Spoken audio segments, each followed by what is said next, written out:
A most original and creative talent in our business. Would you welcome Mr. Orson Welles? Ladies and gentlemen, Orson Welles again, come to call for another visit. Good evening. This is Orson Welles. Stay tuned. Right after this episode. For our discussion. It was fall, early fall. One of those dry, cold, bittersweet days I've never found anywhere except in North China. Exciting weather. Autumn in Peking.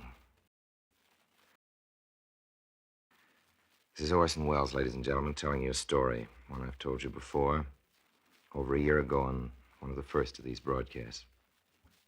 This, by the way, is one of the last.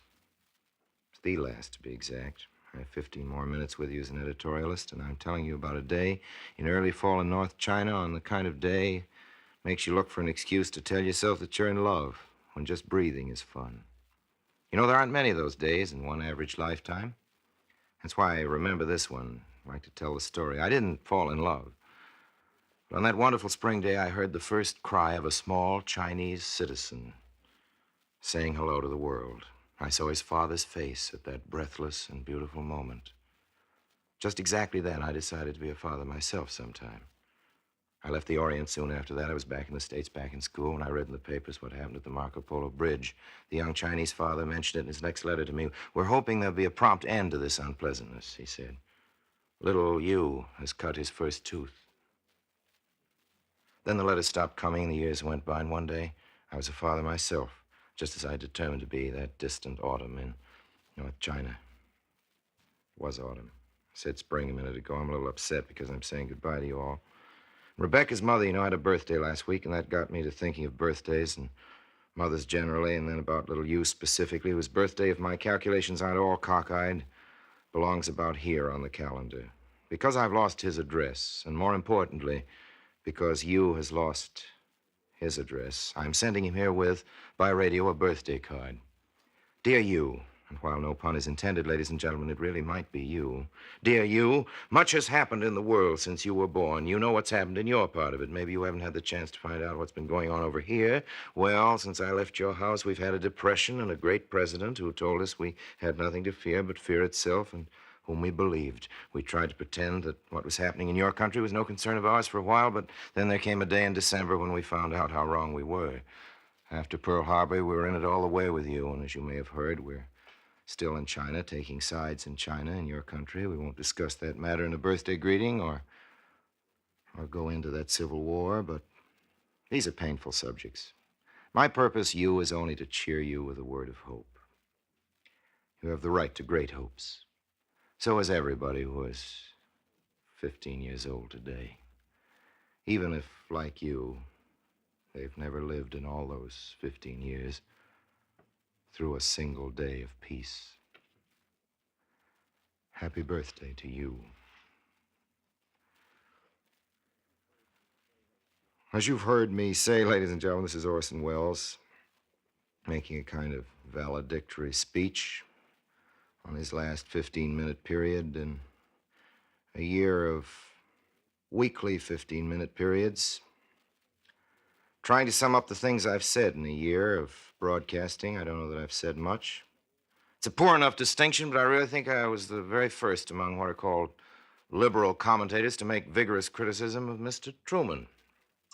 At a time when his cheerful lack of equipment for his job was generally taken for a kind of humble charm, I had my Sunday pea shooter leveled steadily at the White House and at those boon companions from Missouri who are nowadays most frequently invited to the executive mansion.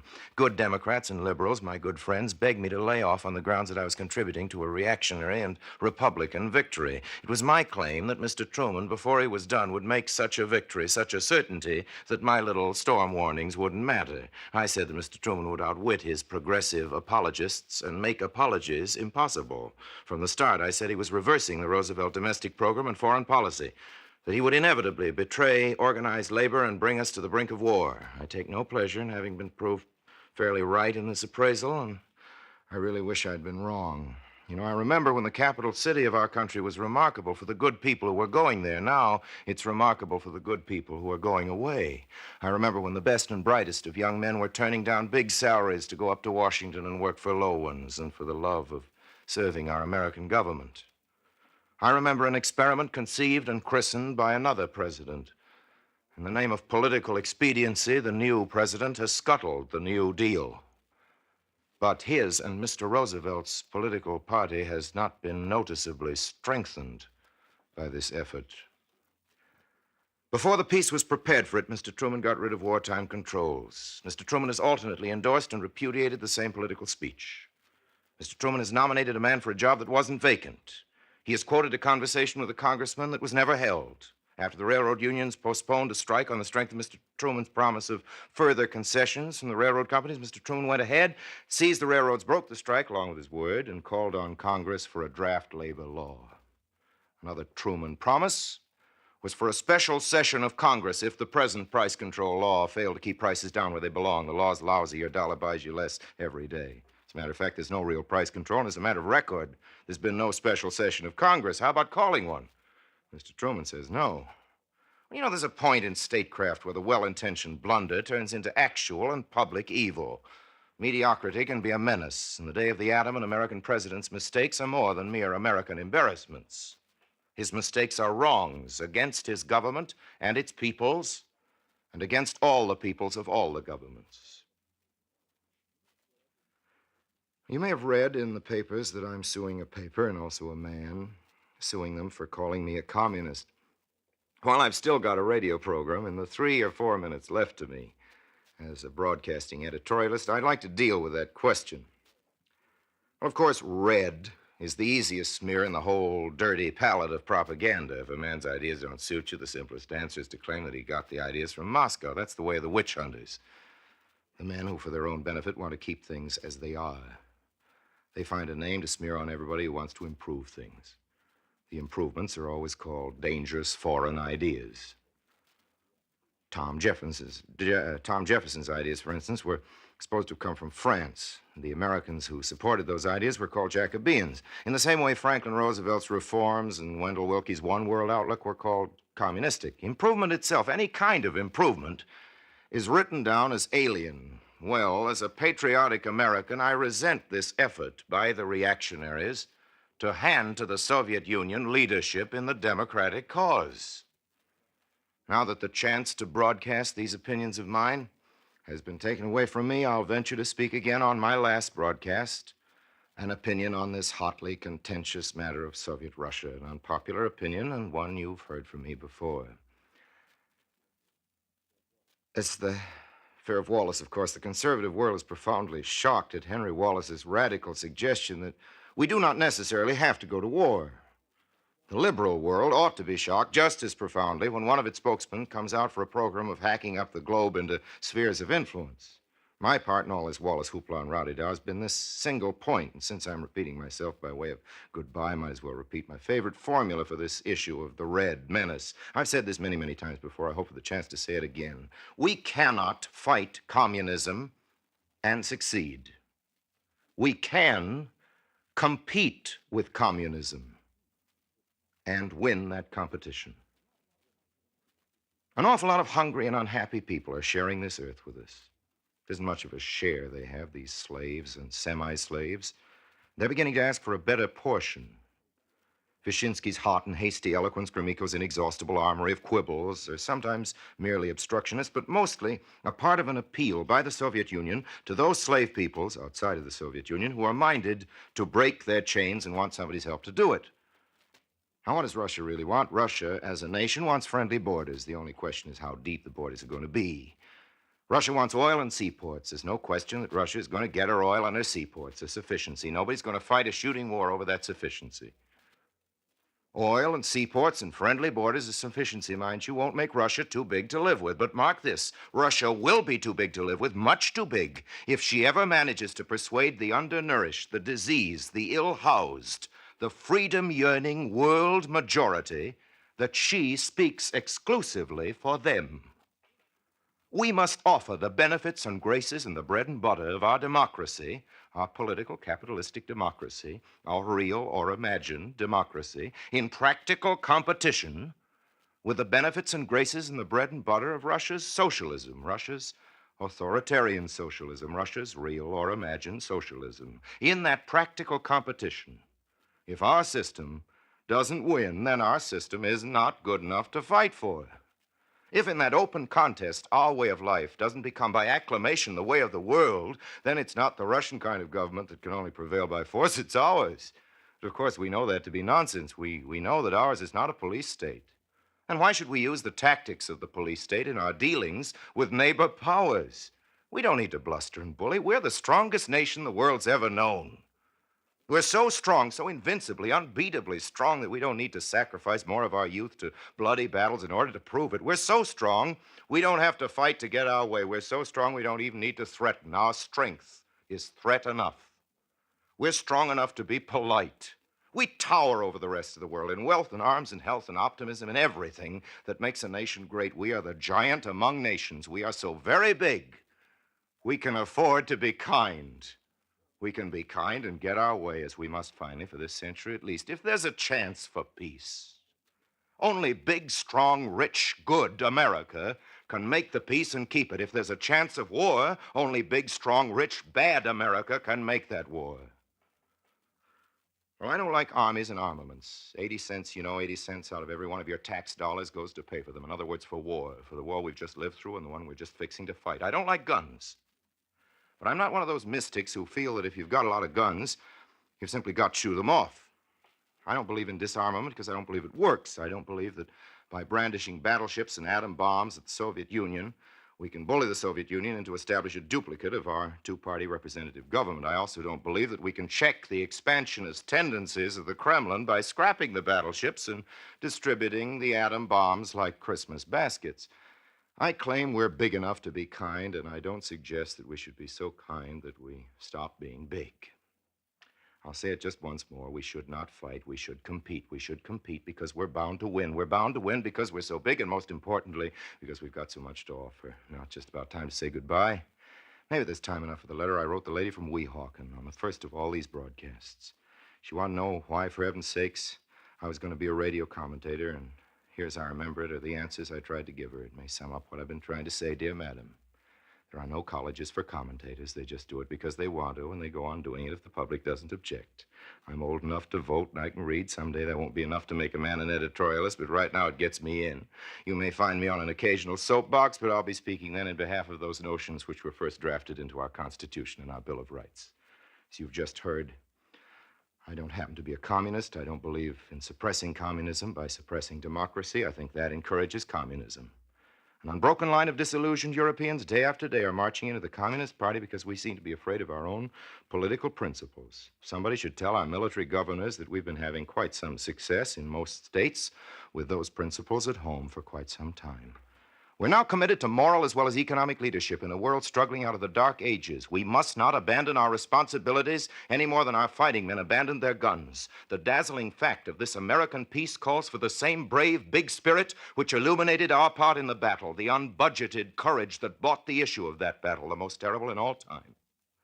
We have a little president, but we are not a little people. Madam, this is a great moment, the great moment in history. None of us, however humble, however inexperienced, can keep his silence if he can speak at all and live with himself. I hope I haven't preached at you. I've been here to interest you in things that happen to interest me, to start some arguments, maybe to stimulate some conversation.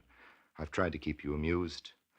I am always, and believe me, very, very sincerely and as ever, your obedient servant.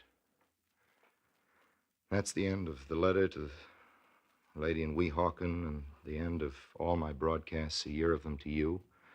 My thanks to you for listening and for all your letters, and my thanks to ABC for giving me this great opportunity.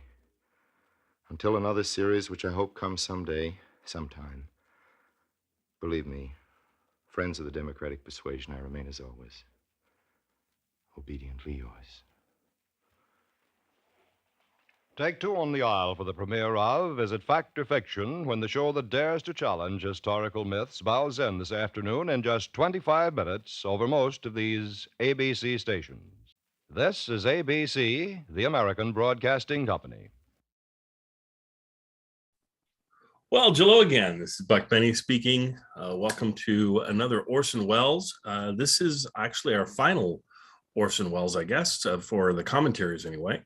This it's kind of sad that he comes on and talks about how this is the last of the commentaries, and but we'll get into that as we go through.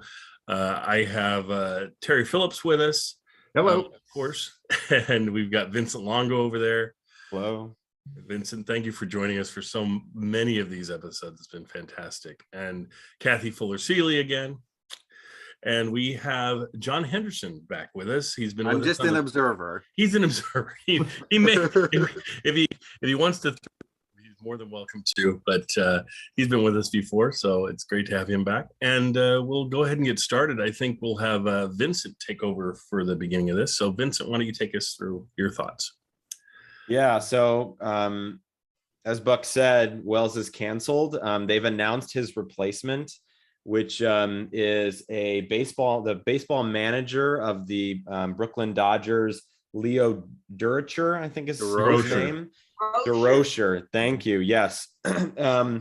Obviously, certainly less political than Wells, although he was, from my understanding, decently controversial in the game of baseball. He was also instrumental in the integration of baseball with Jackie Robinson. So there are some, perhaps political alignments between these two, at least in a little bit, but certainly a baseball manager is far less political than Orson Welles' burning leftism. So we can see a shift for ABC in his slot. But Wells, he is busy. Again, he's trying to make films in the UK for Alexandra Korda. The latest project that was just announced at this time was an adaptation of Salome, the biblical adaptation by Oscar Wilde. So he was gearing up to do that. He was gearing up to make the film that would be The Lady from Shanghai. So he's got enough irons in the fire, but he does seem genuinely upset to be leaving everybody today. So that, just the way that he presented it, sort of the slow, not as quick as before, but at moments he was pretty intense, and no much more moment was he intense than when he was talking about claims that he was a communist. So that's what I'm going to talk about in a second. I do want to give a couple quick backgrounds. So at the beginning of this, he mentions a time in which he spent in China, specifically in Peking. And he tells that he's apparent. I haven't listened to this, Daryl, but he begins his radio broadcast or this series with telling the same story. Is that true? He does. Okay, that's interesting. Anyway, he was in China around the age of 15 or 16 after his father died. He had a small inheritance, and he was under the guardianship of what he called Dada Bernstein. And Dada Bernstein let him travel. I mean, he went to Ireland, which Wells often claims is sort of the beginning of his acting. He sort of joined a theater group. Later, he went to Northern Africa, and he went to China. And during this time, he drew constantly, because part of which was he was making this book of Shakespearean plays called Everybody's Shakespeare, which had a lot of drawings, but Wells was also a habitual doodler. So you have drawings from China of the people that he met. I went back and looked. I didn't see this Yu fellow or his father specifically mentioned in the letter, but it's plausible. I'm surprised that he would have a pen pal in China for a small period of time. But to me, it seemed like the story was more metaphorical, like the choice of Yu and talking about the United States. He sort of acknowledges that, but I don't know about its historical accuracy in general. But that is a long story to be said. Wells, several times in this radio broadcast, has mentioned his hatred that he's being called a communist, but this is really reaching a fore in this episode. And he spends basically the last half of it saying, listen, I'm not a communist. And then he explains, the reasons that he has some socialistic beliefs in very pragmatic terms. But this isn't just a general way that he wants to end this. Wells is under fire by an organization that he's a part of. So he mentions in this that he's suing a newspaper and a particular writer. But I was surprised to learn that the person who charged this against him was actually the vice president of the American Federation of Laborers. And it was published in their sort of flagship journal. It was this big hit piece essentially about how Hollywood is infiltrated by communists. And he specifically names like four. Edward G. Robinson is one, and Orson Welles is another. And he says, it seems to be these really rich cats like feel so bad, and they they're so self-conscious about their bloated incomes that they feel the need to be sort of preaching this dogmatic Russian origin communism. And so he calls for Wells to stop. And he says that we're going to get the rest of the American Federation of Laborers to stop going and seeing your movies. We'll bury you. To me, a couple things stuck out from that, though. I think, labor is under fire here. There's a lot of strikes happening. And so I think this is a really strategic move by the American Federation of Laborers to essentially divert attention away from them, because, and essentially say, like, we're not communists. We don't identify with communists. And Hollywood is a really easy, visible target. And that becomes a problem in the McCarthy era in general with the Red Scare. But I was surprised to see it this early, and this early from a labor organization. I don't know if this lawsuit really went anywhere, but it certainly fueled Wells's, and we could talk more about his explanation of why he's not a communist, but that's the background of why he ends this broadcast with an issue, which he's kind of returned to, but wasn't really the point I think he would have really wanted to end on. Right. And the part you mentioned about you, yes, that is from his first episode, and that most of you guys haven't heard, but Vincent, I think we're going to redo that one. The first ones that I did by myself, I think we're going to revisit them before we completely head off of the commentaries, just because it'd be nice to have as many of us doing the commentaries as we could throughout. I know we won't have Terry for that, but that's okay. Also for listeners, Terry's going to take a break here for a month or so and be gone. So we hope he has a great time on his vacation and everything, but we'll miss him for sure. He's added so much to these commentaries and so much to just our podcast in general. Anyway, let's the other piece I wanted to mention was just, to me, this whole thing of him talking about communism, and then he was talking about, well, communism is kind of socialism and things, and how he believes in some socialistic things and so forth, but not all of them or whatever. Sort of reminds me of Seinfeld with the whole, my cat's climbing up on the screen, so I'm trying to get him away. Get away, cat. Anyway, about in Seinfeld, where it was the, how the characters aren't gay. Not that there's anything wrong with that, was the whole, joke about that. And so it's like, I'm not communist, but, communists aren't all bad, and communism and socialism aren't all bad, and that sort of thing. And I thought that was an interesting, kind of insightful try to steer. He's like trying to tamp down a little bit of all the hysteria, but it's going to get worse before it gets better, that's for sure. Anyway, we'll flip over to Kathy and get her thoughts on this whole thing. What do you think, Kathy? Well, it was sad. I felt great sympathy for Orson, because he's saying the program's been taken away from me. Mm-hmm. And I felt bad for him. I was fascinated by his sharp criticism of Harry Truman. What he said, we have a little president, but we are not a little people. So he's really, going the Rooseveltian beat down of Harry Truman. And it's so interesting to say, we can't defeat communism, but we compete with them.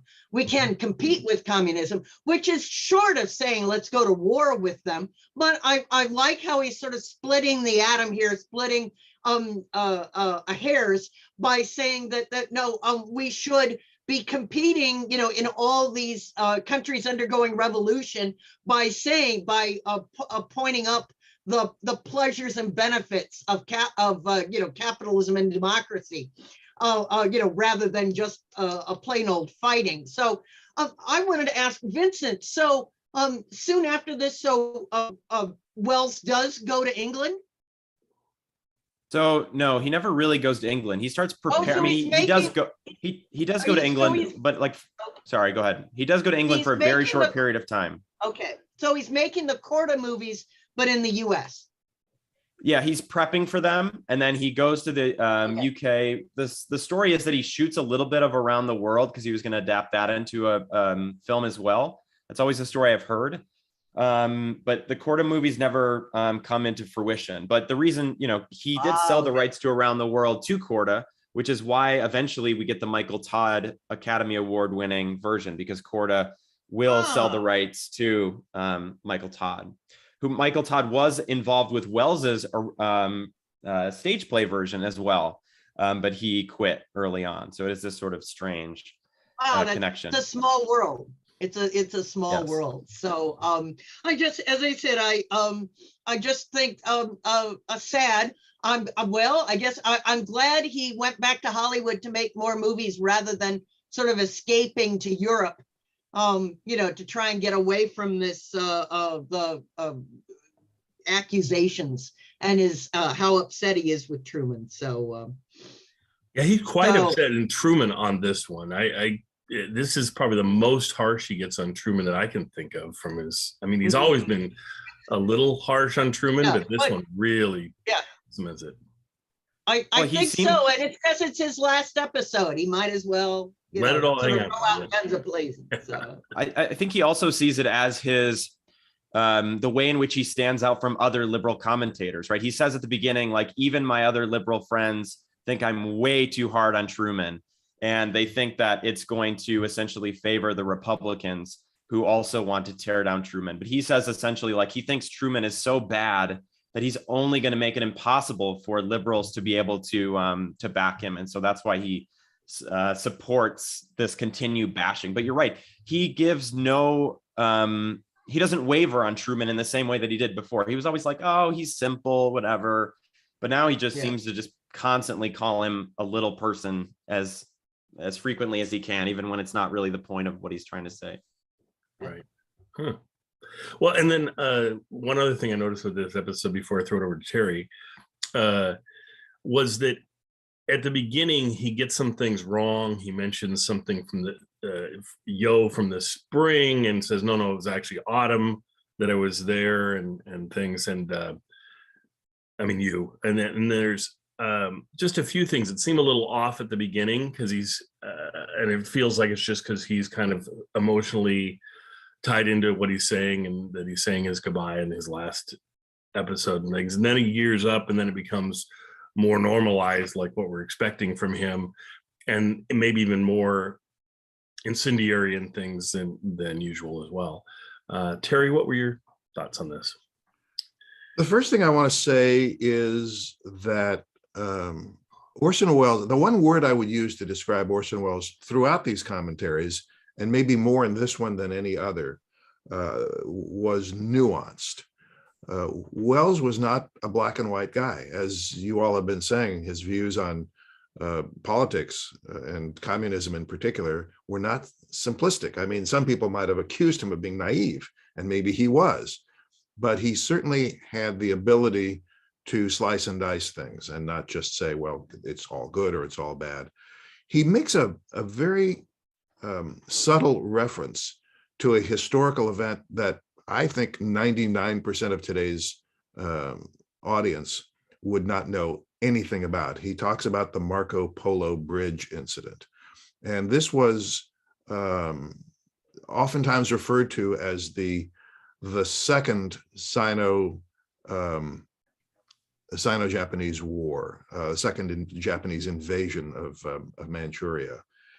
And the occasion for this reference in this particular commentary was the 15th anniversary of the first conflict back in 1931. The Marco Polo Bridge incident that he refers to most often, historians would say took place in July of 1937. But that was actually the second time that Japan invaded.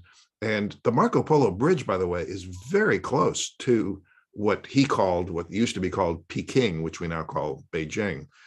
But the power that Japan had prior to the Second World War, prior to Pearl Harbor, was large and growing. And Japan had actually been very involved in Chinese affairs long before this, back in the late 19th century.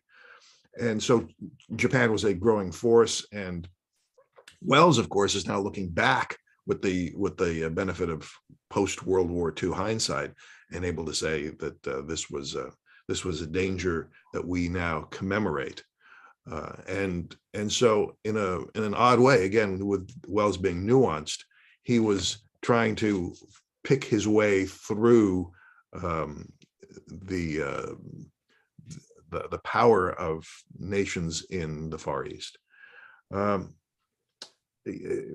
Talking about his accused sympathy with communism, again, Wells was not black and white about this. He was able to talk about and think about affairs, political affairs, that most politicians, most people could not see. It was just all good or all bad. And for Wells, even in his relationship with Truman, which varied throughout the years, it was not all good and not all bad. He mentions mentions his friend Henry Wallace, who was anti-war, and that was Wells' point of view, of course, too. There was one line that jumped out at me. He said, "We're big enough to be kind," and I wish that were the philosophy that more people held too. That we don't have to be cruel in our use of power. And then finally, he refers to the letter to the lady in Weehawken, New Jersey. And I think that was a good way for him to wrap up not just this particular commentary, but the whole series. I want to do one last thing, which is to pull back the curtain a little bit. Most of your listeners will know that we also will talk about in other recordings, other podcasts, we'll talk about Jack Benny and Jack Benny related programs. And interestingly enough, in this episode, that is so much about the importance of getting along. This notion of being accused of communism and being punished for accused of being communism ties in very well with something that we all will talk about a little later, which was an episode of the Frank Sinatra show that Jack Benny was on, in which Sinatra does a song. It's actually an excerpt from a short film called The House I Live In, and the song is called What America Is to Me. And it was written by the great American playwright Albert Maltz, who was one of the Hollywood 10. And we'll get into this in that other conversation, I'm sure, but it's so much about tolerance and about getting along in the world. And for holding that position, Maltz and 9 other American film writers, were severely punished by Congress in this hysteria that we all refer to now in retrospect as the Red Scare. And I'm so glad that we had a wonderful voice for this limited run in the person of Orson Welles, who could pay tribute to the importance of getting along well in the world. So timely today. And Daryl, I'm so glad you brought this forward all these years for us to hear and to talk about. He was masterful in delivering that message, and it was too bad that it had to end, but that I know that it had a great impact on his listeners and on the country. Yeah, hopefully it'll have a great impact on, and will continue to have a great impact on our listeners that listen to these commentaries. I was very struck by the same thing. He really hammered in the point of, we're a big enough country. We have the biggest military in the world, all these things, and we can be kind. We don't have to, and through our kindness, people will know us and things. And I thought that was very well said, that whole piece. John, it looked like you had your hand up. Do you have something to add to our conversation, John? I have nothing to say about the particular episode, which I haven't listened to yet. I'm looking forward to hearing it. Yeah. But I did think it would be nice, since this is, the end, to sort of comment about the series as a whole and get your thoughts on the series as well. I haven't been on all the episodes, partially because it's a bit political for me. It's interesting to hear the history, but I just think Orson Welles is a bit of a communist. So The thing that I really appreciate, especially this being a political commentary show, is how much variety there is. He'll bring in a whole bunch of other elements, works of literature that he'll read, and he's got a fantastic ability to read in a way that is just engaging and just, it's terrific. So I was curious what your guys' thoughts are on the whole series. And just a quick question, how old was he at this point? Vincent, He you know was his age in more than us. so he's born in 1915. So 31. 31. yep, That's what I yep, thought. early 30s. Yeah. Yeah, and he does marvelous job at 31 to pull this off. My thoughts on it are just that I have a hard time getting into like the news at the time and things. I mean, I can somewhat. It's just kind of dry. And so some folks have asked me to bring like news shows forward and things. And so sometimes I have, but I find that I lose interest after I present like 3 or 4 episodes of some news program or something. But in his case, he does such a great job of making it interesting every week, because you never, and Vincent has done just a brilliant job of giving us the background of where Orson's coming from each week. So just knowing the emotional feelings of Orson at the time add a lot to it as well. And then on top of that, the fact that he'll take on a different subject that he hasn't taken on before, or come at it from a different angle. And so even though he repeats a lot of the same subjects, he always does it in an entertaining way. I mean, the guy's an entertainer and he knows how to present things in an entertaining way. And like you said, some of his readings from the Bible have been wonderful.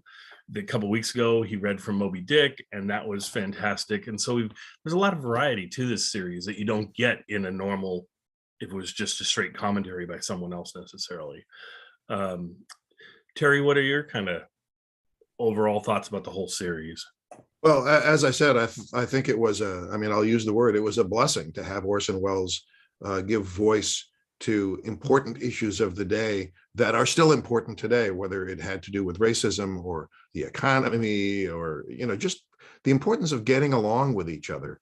And this, I laughed when John talked about him being a communist, because again, referring back to the other conversation that we'll have later today, this word was used as a cudgel in a country where we pride ourselves on, or we used to anyway, pride ourselves on having a variety of points of view, of being open-minded and supporting each other in our rights to express ourselves. But then we had this very, very dark period in the 1950s where people were punished for having different points of view, whether it was politics or religion or anything else. And Welles was really masterful throughout this series in showing us how important it was to hear each other and to tolerate each other's differences, not just tolerate, but encourage each other to have different points of view. And so that, to me, that was the thrust of this series. Even though they were only 15 minutes long, they were just packed with a variety of topics and points of view, and even Welles himself argued with himself over time. Right. His positions changed, Mm-hmm. and it was really terrific. As somebody who indulges in the literary arts, I was so inspired by these. They were just fantastic. Right. Well, and to dovetail on that and tie it in, and so often the other piece that we've talked about a lot is how much it has ramifications or reflections into our current situations we're in. I just heard last week, I think, a fairly famous person, respected in some circles and so forth, come out and say that we should have one national religion for our country, and that we should, if we had that, it would solve like all the problems we have in our country and so forth. And it goes so against everything our country's founded on. It makes I mean, absolutely. But to have someone now, What could say possibly that go that's what we wrong? need to do. Yeah, exactly, exactly. I'm like, let's force everyone to follow one religion. That should work out well. Historically, that's always worked out really well. Anyway, Sure. yeah. But Kathy, what are your thoughts Well, on the series overall and things? I have so appreciated hearing the episodes every week, because I said, as someone who has for a number of years taught an American history overview to a college freshman, to pull a semester together without being constantly in the weeds of this happened and this happened and this happened and this happened. You really have to fly at a fairly high level over the landscape. And we don't often get that much of a chance to dive into the complexity of what's going on at times. And this is a time when I usually have about 20 minutes, across a semester to talk about this period. And so it's been absolutely fascinating to do the deep dive, to have such an amazing, wise young person leading us through this, who can see many sides to the issues, who wants to not only give the news headlines, but so many different kinds of reactions and the letters from his listeners. And so it's been an absolute delight, sad, joyful, but especially meaningful, because I've never experienced anything like these past couple of years in my life, of every day between COVID and politics and violence and all this. It's been, I think, a very similar kind of time in which it's very difficult to find hope and joy necessarily. And so I have it's been so meaningful to me to hear these short takes from Orson that are so deep, that have so many layers.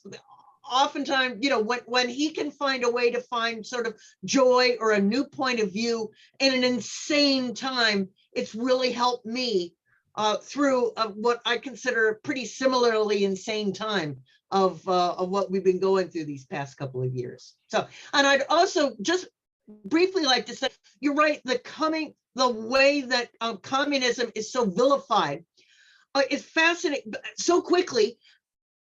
In part, some historians think that it's a sort of inevitable emotional carryover from, we just spent 3-4 years hating the Nazis and hating the Japanese enemy and being told by everybody, you can't you can't give them any credit, you can't be sympathetic, they are the total enemy. And they, so much the culture and the military and the leaders had to keep Americans in the war, had so played this up, and suddenly the war's over. And so some historians talk about there was this feeling, this need to hate someone, that also kind of spilled into this new enemy of the communists. And in a way, you can sort of see it making sense by the ways that other people are using it as this cudgel, as you say. So, Yeah. Agreed. Vincent, you want to give us your take on the whole series? Yeah, if listeners could see my notes right now that I scribbled down as we started doing this, they would see it's just a complete mess. But I think that's in part what I loved about doing this, is that every time we were sent the episodes, I really had no idea what we were going to get, and we got a lot. And it ranged from things that would take 5 seconds to prepare, such as a reading from literature or the Bible. And then sometimes I would be spending hours and hours trying to research small things that I had never heard of. So it was really exciting for me. I mean, just as sort of outside of this. But I think the other thing that Wells gives us is such a eloquent encapsulation of the events. When Kerry Longmire comes on and he does his commentaries to fill in for Wells, in some ways I'm always relieved, in the sense of his is much more straightforward. It's much easier to understand. But at the same point, like, I also find it, dry, and, you're missing, I think what is great about Wells's commentary is that there's layers of meaning in his word choices and his metaphors, and his callbacks to history, back and forth and back and forth. I mean, it's really a rich text, which makes our job really exciting, and I think why we can spend so much time. But I think the other thing that I really appreciated about Wells has to do with his, sort of his last statement, which is just about kindness. I think a lot of times political commentary now, and it, certainly is true to Wells to a point, is always just this back and forth battle. Who can beat the other one out? And certainly Wells is not, he does that on at times, but he always tries to root his beliefs in democracy and capitalism mixed in with some socialism here, to human values, even to the Constitution. He mentions the Constitution a lot. He also mentions, just the idea of being kind. He mentions that our job as human beings is to support life, liberty, and the pursuit of happiness. And he knows that, or it's his belief anyway, that ideologies like communism, specifically the dictatorial version of it, isn't going to go away from violence and war. You need to do that, in his mind, with compassion, with peppering in some socialistic ideas, specifically because we have so many resources. But he also mentions, that's the whole reason why we do need to care about foreign politics. One thing that Wells is really invested in is because if we don't, the idea of communism, specifically the totalitarian version, is really appealing to people who are enslaved, who are beaten, who have nothing. And so, and the core idea behind that is a little bit of kindness, even though in his mind, the full-fledged communism is not true kindness for kindness sake. But Wells says, with so many resources, with so much greatness in America, the other thing, he's so proudly patriotic in a way that we don't always see. We see with some versions of politics or some sides of the political debate, pure nationalism, but he's really is patriotic. He says it constantly. Like, I believe in America. I know America can be great, but to do that, we need kindness. And so that's one thing that I think I loved, is that these episodes where he rooted his arguments so much in ethos and kindness, and that connected his thoughts about labor, his thoughts about economics, his thought about racism. And that's what I think keeps his ideas alive in a way that, maybe you can take or leave his politics, but his belief in human compassion is something that I will never forget. And I really appreciate that we had a year of broadcasts where that was on display. And John, the other thing that I think we would all agree on is that in addition to all of these things, Orson Welles was the consummate performer. He made it not just interesting, but gripping. He was just an amazing, amazing performer. Amazing. Agreed. Again, makes me so sad that he only did a year of these and that they didn't go on. I would love to have had years and years and years of these and to talk about and things, but at least we have these. And like I've said before many times in the podcast, if we would have done this 2 or 3 years ago, we would have had 12 episodes and that's it. I mean, now we have all of them. So it's just wonderful that these were preserved somewhere and eventually released where we could, where listeners could actually have a listen to them. I think so much of what old time radio is about, and all the fans of it, and all the podcasting that John does that I do, and everything is about trying to share something that deserves to be shared, that deserves to be heard, that's deserved for people to listen and to gain insight into what the past was like, but also insight into our present through that. And it's not just this Orson, but it's everything in old time radio. And the fact that now it's more available than ever before, and that we're constantly trying to find more episodes of various shows and things to bring people, I think is a wonderful thing. And I just think it's great that podcasting exists, because I think that's a huge piece that puts old time radio out there for people, and that we could do these commentaries and talk about them to kind of give them a little more resonance and a little more explanation that maybe is necessary to get a modern audience to go, okay, so I get that now, and I get where Orson was heading with that. And so I think you guys have been wonderful to have all your insights. Every single one of you have been great. John, any last thoughts for you, or? Yeah, well, I just think I'm looking forward to seeing what is going to happen next. I don't know if you've got plans for Orson Welles for the future, but yeah, I'm going to keep my ears open. Well, and you might want to join us soon. We're looking at doing at some point Orson's comedy years when he comes after he's on the Jack Benny show. We're going to do those. Oh, so yeah. I'm sure you'll join us for those, and then you can decide whether you're going to join us into his Almanac, which is his comedy series that he tries after that. And sometimes it works and sometimes it doesn't work so well, but it'll be a fun series to talk about. And his guests are great. He's got Dennis Day on there a few times and things. And so he's got some really fun guests, and Lucille Ball stops by, and just a lot of great guests. But so we'll be bringing you lots of different things coming up. And there's some, for listeners, some of the first things we're going to bring you is some of the, I really want to dig out some of the things that have never been aired. There are some things that he recorded that for whatever reason they decided to never release them on radio. So no one heard them back 75 years ago. They just went into a vault somewhere, and now we have access to them. So, and some of them are like precursors to this commentary. You can tell where the commentary kind of came from. And so that's kind of fun to listen to. So we'll go back and get some of those things too. But anyway, Daryl, can I say one thing really quickly? Yeah. I just as a closing statement, I wish that these would have went on for a long time, but I do think with everything with Wells, it's unsustainable. I think he would have quit. He would have moved on to another thing if this didn't happen. But I think that's the great thing about Orson Welles. One person once said, Wells burned with such hot intensity, it was like a spotlight. When it was, when the spotlight was on him and you were in that spotlight, you just felt so engrossed and so blessed and so happy. And I think we're blessed to have the spotlight been on the American political scene and the world political scene for this time period. But with anything, he was ready to move on, probably as much as he knew the sponsor wanted him to move on. And so he burned hot. And when he was on, and sometimes he wasn't there at all. And people had to, cover for him. But he was ready to move on, I think. And as we are ready to move on to the next thing, as great as this has been. I think so. Exactly. Well said. And with that, we'll present the last Orson Welles episode. Enjoy Orson on these commentaries. Go back and listen to all the other commentaries we presented before. If you haven't heard them, they are quite interesting. And we'll see you folks around.